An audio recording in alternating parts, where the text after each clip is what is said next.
Hi, I'm Bernard Sheridan. I'd like to welcome you back to Swinguru, and the collection that we're doing is understanding how to operate Swinguru, understanding how the data works in Swinguru. So today what we're going to do is we're going to take a look at the 3D model. Now when we open up the screen, pretty much we're going to see something like this if it's in your two position screen here, which is over here. So if you set that up, what's going to happen is you're going to see our balance, which we spoke about earlier, and then you're also going to see your 3D model. Now that 3D model is of the player. So this is not an avatar, folks. This is an actual model of the person who you are videoing. So, and that's either yourself or a student. Okay, so what we're going to do is look at how you can manipulate this 3D model to look at it from different angles. So the first thing we're going to do is we're going to put that 3D model in a single space on Swinguru. So now when we see, this is a face-on view, and if you go over here to the right, you're going to see face-on, and you're going to see this is basically down the line view, and then you're going to see from behind or down the line view. So this one here is looking towards the player as they hit the ball towards you. This next one down here to the left is down the line. And then we have one more, which is overhead. Now once you get into these positions, what you can do is you can actually grab one of these three or four toggles here and manipulate this 3D model in space. Okay, so basically in cyberspace here.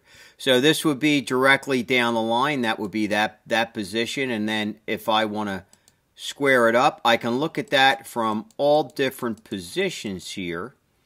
And then as I move through the swing with the player, and that little line is showing his hand path, I can manipulate that so I can see that hand path and what it's doing in relationship to the player in time and space. I can also move it in the opposite direction. So if I click on this left button, I'm going to be able to look from behind the player.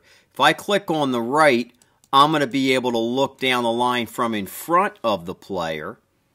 I can go to the top and bottom and either look down on top and then of course manipulate the player in this fashion also, looking down over top to see that path and the player's 3D model. Or I can go right back to a face-on view, or I can just click any one of these views and they will take me to those views. So that's given me a lot of information that I can now look at that player, and as I move it or let it play, and if I just let this play, I can actually move that while the player is swinging, while it's repeating that play button. So and I can do that of course in real time, or I have this set up at like 26% of the speed of the swing of the player. So this will give you an idea of some of the things that you can do with the 3D model and moving it around to look at it from different positions and perspectives. So the great thing about this is now you're not just looking at something two-dimensional, you're getting some depth of field, and you're seeing where that hand trace is going, and information like that. We'll get deeper into hand trace and things like that in the data table so we understand in to out and out to in and how that affects the player's swing. So hopefully this little tutorial on understanding the 3D model in real space. Oh, you know what? Before we go back to that, we can actually look at markers too. But you know what? I'm going to hold that off for another video that works just on how to put markers on the player from different positions on the 3D model and on the two-dimensional model, which would be if we go to here and click on that little camera, there's our player two-dimensional model. Okay, and then if we click on here, we can see that player in 3D. So as we see that player swing, we can look at an actual 2D video and 3D video and move it around. We cannot manipulate the 2D video. We can manipulate the 3D video. But in this tutorial series, we'll get further into all the different things that you can do with Swinguru Pro.